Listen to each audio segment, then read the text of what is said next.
Sweet, here we are. What's up, guys, and welcome back to the Losing Our Minds podcast. Thank you for tuning in. Yeah. If you're watching on YouTube, please subscribe, hit that like. Yeah, because we're getting way more views than we are subscriptions on YouTube. Yeah. Mm-hmm. So. And if you are listening on iTunes, Spotify, or wherever you listen to podcasts, thank you so much. And hit that 5-star review. That would be awesome. That would be awesome. So this is episode 9, right? Is it? I believe, yeah. Oh, wow. That's crazy. Which means the next episode will be 10. Which is, I mean, is that a milestone? It's a little milestone. A mini milestone? Mm-hmm. I'll take it as a milestone. I'll take it as an achievement. We'll do something fun for that. Yeah, I think we should. Yeah. So I think we're going to call this episode Naked and Afraid. Naked and Afraid is the title. Have you ever just felt naked and afraid? Other than on your wedding night?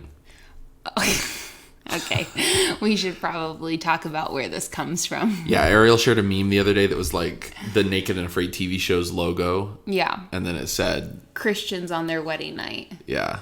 Which means that we're going to talk about our wedding night. No, we're not.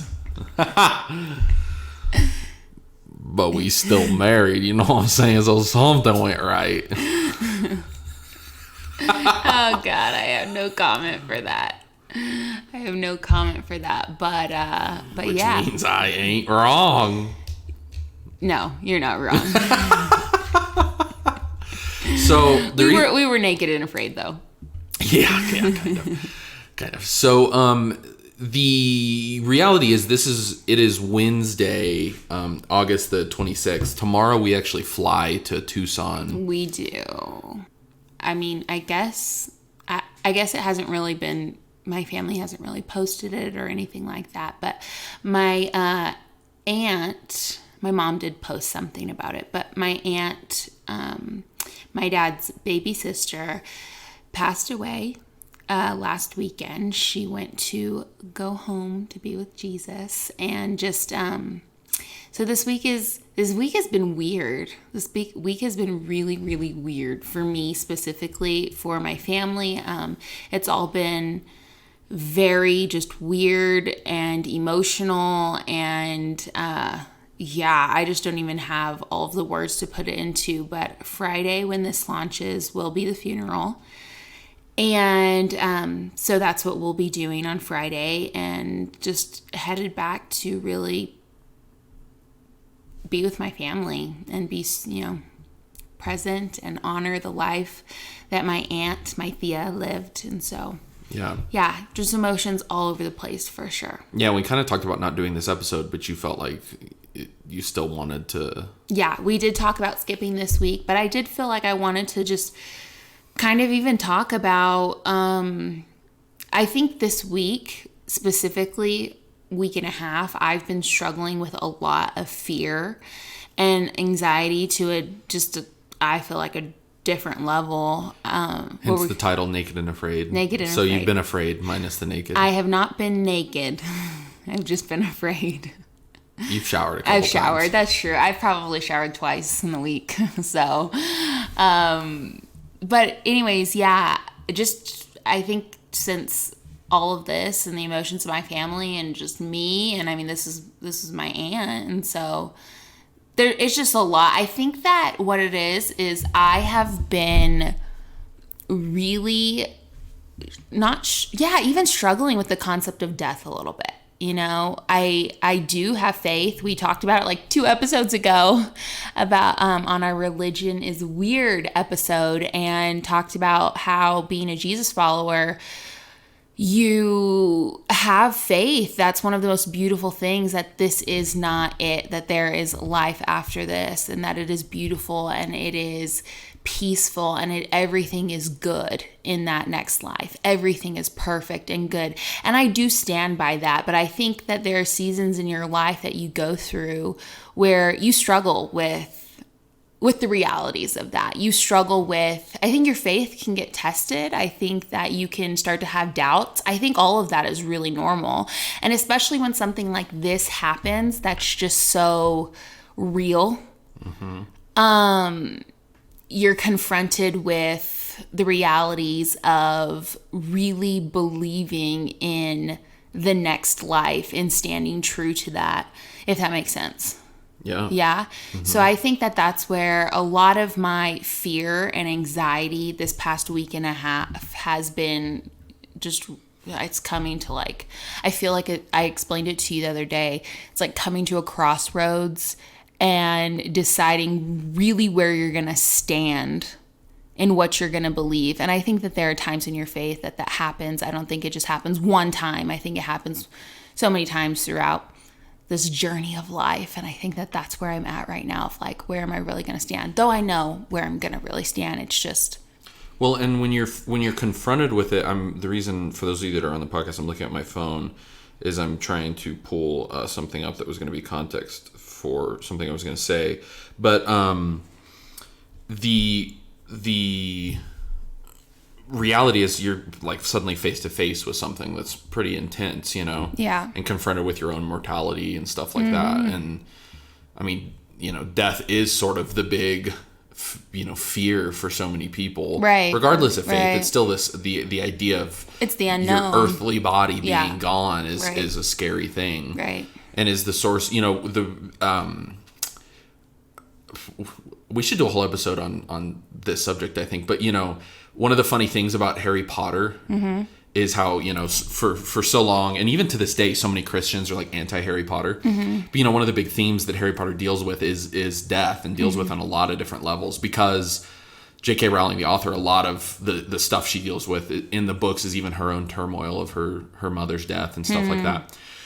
But, I have the Deathly Hallows symbol tattooed on me, and one of the big quote, and I was going to get it kind of around the actual symbol, but I decided to just leave it without words. But at the end of the book, one of the things you discover is that, Harry obviously goes through this whole journey of his two parents being dead.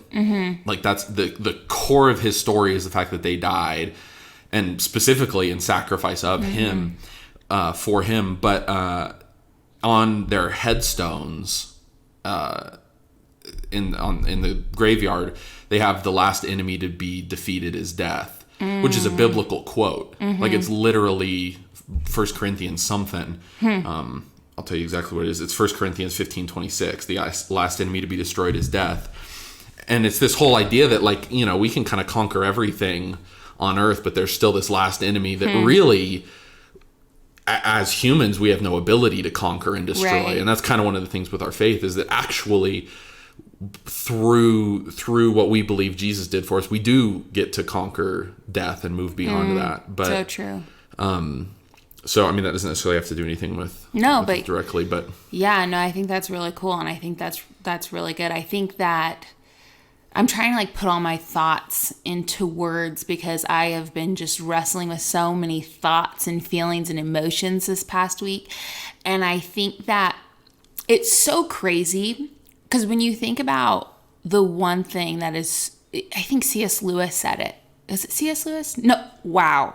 I don't think it was C.S. Lewis. I think it was Abraham Lincoln. I don't know how I got them so. It was somebody. Said what? I'll big. Look it up and tell okay, you. Just said the two things that are inevitable are taxes and death. Yeah. Was it Abraham Lincoln? I don't know who said that quote. I mean, that's a famous quote. Like taxes and death. Like those are two things that... Death and taxes, yeah. Yeah, death and taxes. There's also a Reliant K song. Called that? Death and taxes? So yeah, something about death and taxes. There's also apparently... Oh, it's Mark Twain. Okay, well, it wasn't Mark Twain who said it first. You don't think? No. It Ben was... Franklin, Mark Twain. Was it Ben Franklin? Benjamin Franklin? Yeah, it was. Okay. It was on November 13th, 1789, that Benjamin Franklin wrote in a letter to Jean Baptiste Leroy, a phrase that has reverberated ever since. Our new Constitution is now established. How cool is that? Our new Constitution is now established and is an appearance that promises permanency. But in this world, nothing can be said to be certain except death and taxes. Yes. Okay. I don't know how I went from C.S. Lewis to Abraham Lincoln when really it was Benjamin Franklin. Yeah, wow, I'm way off. Anyways. Suffice it to say, Ariel is not a history teacher. No. No, I'm not. Okay. So anyways, yeah, that was something the other day that when you think through just life and all the things that will come, the one thing that we all share in common, the one thing that is inevitable, that will happen no matter what, is that this life will end. It will end. And it is such a weird concept to grasp. It's so weird because I don't know. I don't even have any other adjective for it except it's just weird knowing that this life will end. And I think I've been struggling because I don't want to die. I don't want to die. I don't want this life to be over. This life has been so far so good, so special. And I think that I've been wrestling with almost this demon of no, you have to be okay with death. You have to be okay with death. And I think, okay, sure, I can get to a place where I know, almost finding peace, knowing that this will happen one day, but also finding peace in it's okay to enjoy life. It's okay to enjoy. I think of my grandparents, okay? Both of them have passed on. Extremely different people when it came to death, when it came to heaven. Two polar opposite people. Both loved Jesus. Both were very passionate about Jesus. But my grandma, it was like she lived for heaven. She constantly told us grandchildren growing up when we were super young, I don't want anything done to me. When I'm ready to go, don't you dare touch anything. Don't you dare tell the doctors to do anything. I want to go. I just want to be in heaven. I don't even want to be here on earth. I want to be in heaven. It was constant heaven talk. She literally lived her life fearless of the next one. That's how I always felt. She just wanted to be in heaven. Where my grandpa, I laughed about it with my mom last week. We were talking about my grandpa and how when we, removed him off of some breathing tubes and different things like that, it took him 10 days to pass on. And I laughed with my mom saying, I bet grandpa saw heaven and was like, I'm good. I'm just going to chill out here for just a minute. That's how much he loved living. This man did not want to die. And he showed that literally in his last days of living, that he still was like, I ain't going anywhere. Yeah, so and I'm Jesus was probably like, Leland, come on in, and he's like, hold up, wait a minute. I seriously, that was that is the definition of my grandparents and how they were about the next life. And my grandpa obviously had faith and peace knowing that was going to be what comes next. But he loved living. And so it's funny how I've been wrestling with almost this demon inside, or this battle, I guess you could say, of it's okay to live, it's okay to live a full life. And it's okay even to have some fears of the unknown. That's also inevitable too, right? We're humans. We are scared of things that we do not know about. And even though we have, the book, I just hit the table. We have the Bible that describes certain things. It still's nobody has ever really lived to see there are times. I think that there are movies and there are books of people who had heaven experiences and then come back to tell it, but there's nobody who's died completely, for days and then come back. Well, I guess Jesus. Okay. I don't know what I'm talking about. I'm talking about just recently. Yeah. But you know what I mean. I'm rambling, but you know what I mean. We don't necessarily have a modern day emissary. Okay. Thank you. Coming here, an ambassador for the next life, right, that's coming to bring you peace. We did currently have Jesus, yeah, right. I'm talking, see, this is what literally how I'm speaking, that has been my mind for the past week, where it's I'm well, there's never been this. Oh wait, no, yes, okay, but there's no wait, okay, wait, no, it's I'm going in circles, and I think it's just because of the emotions and the anxious feelings and all of those things. It's I'm going in circles. But I always do come back to no. There is hope, and his name is Jesus. And I think some of that confusion can also be because, maybe people listening have the same experience as you and I, growing up in a very specific version of Christianity and faith, there's a lot of fear cast into us as kids around a lot of those things from churches and preachers and things like that. And so there's some of that as well, I think, probably that you know, you're almost, there is this version of faith that I think you and I have both experienced that says, hey, you better hurry and make sure you're in a good spot spiritually, because any day now it's going to end and you don't want to get left behind. You don't want to go to hell and burn for eternity. And that is like the predominant message that you're, or at least, at the very least, that's the one you as a young kid stick to because it's terrifying sounding. Right. And it's kind of what we talked about a couple episodes ago with the following Jesus because of fear and not out of love. And again, it just goes back to, there are times in your life where you do come to these events happen, and you come to these crossroads in your life, and it's a decision on, okay, you get to make the decision where you're going to stand.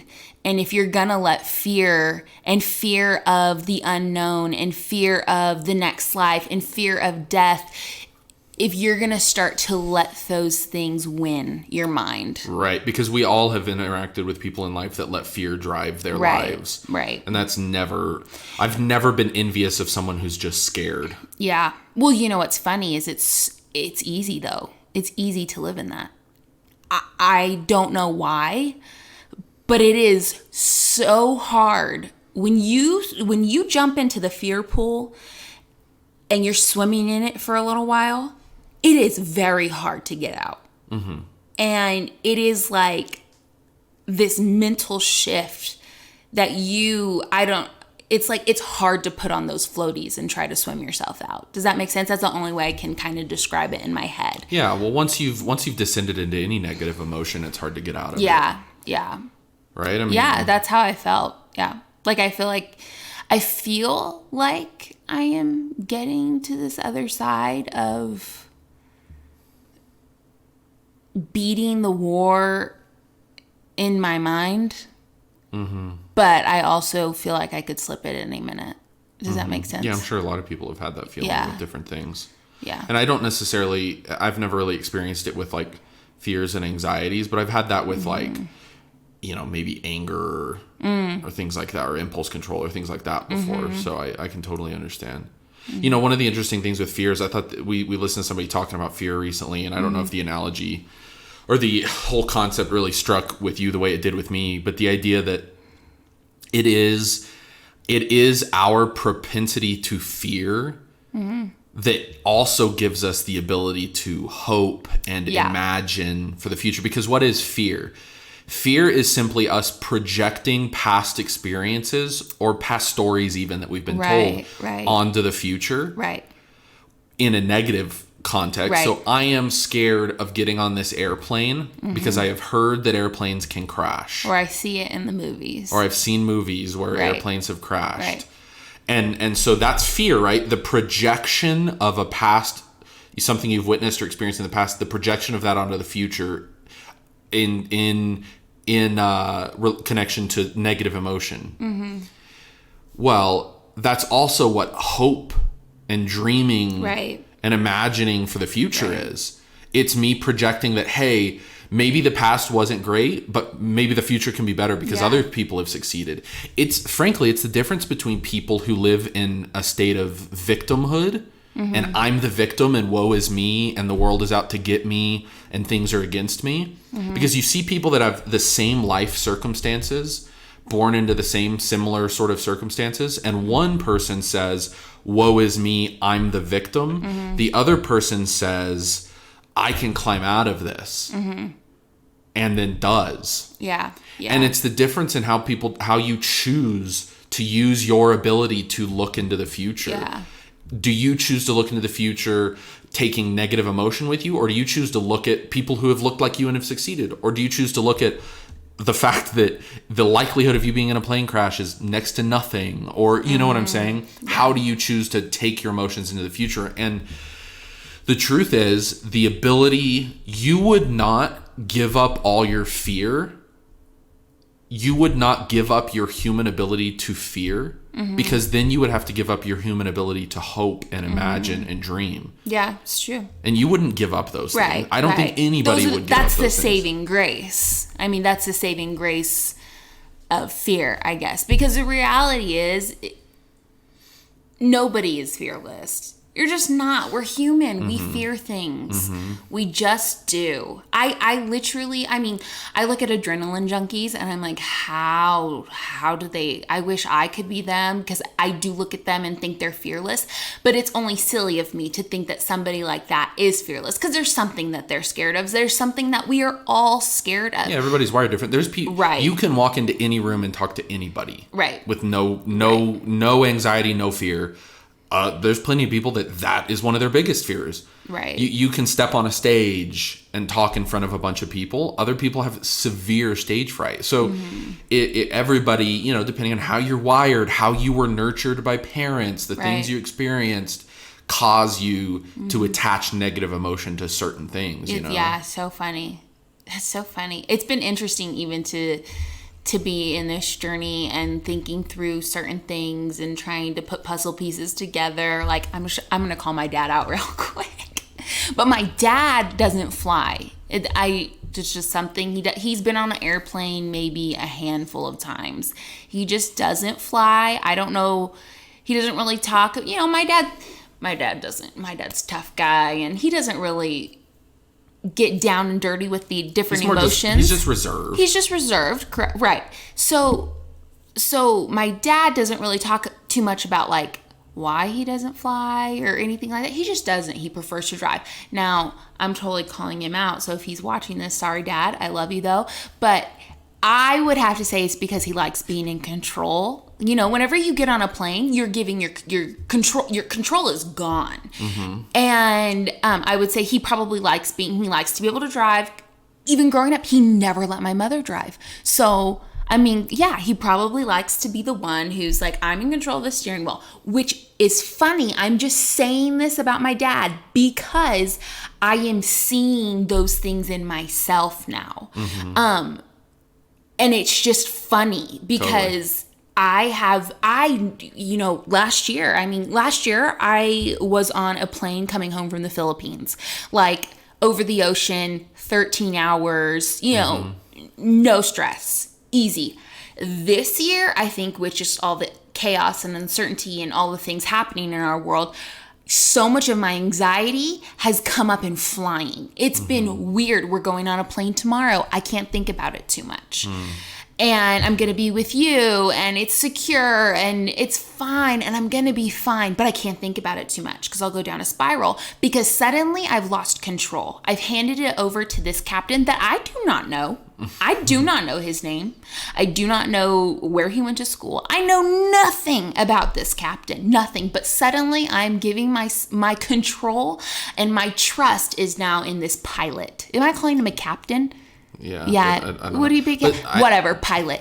And so that is hard. That's like a challenging thing to do when you really think about it. And that is just a certain area of my life and what it looks like, but I'm sure everybody has those areas in their life of they don't want to give up they don't want to give up the control because that means they have to put their trust in something else, and that's hard to do. Yeah, but I mean, like you do know the pilot in that he obviously has had to pass serious. No. I don't know him personally. Like I want to know his family. Like I want to know things. What is it specifically when you think about getting on a plane you're afraid of? Are you afraid of the plane going down?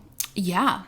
And so the fact that like a plane going down, or so the fact that like a plane hasn't crashed due to turbulence since like the 70s. I know, but there's that 1%. It's not even 1%. There is always 1%. Not one. It's significantly less than 1%. I don't know. I don't like the turbulence lately. Well, I've never really liked the turbulence, but I could handle some. And now it's like a bump, and I'm like, oh.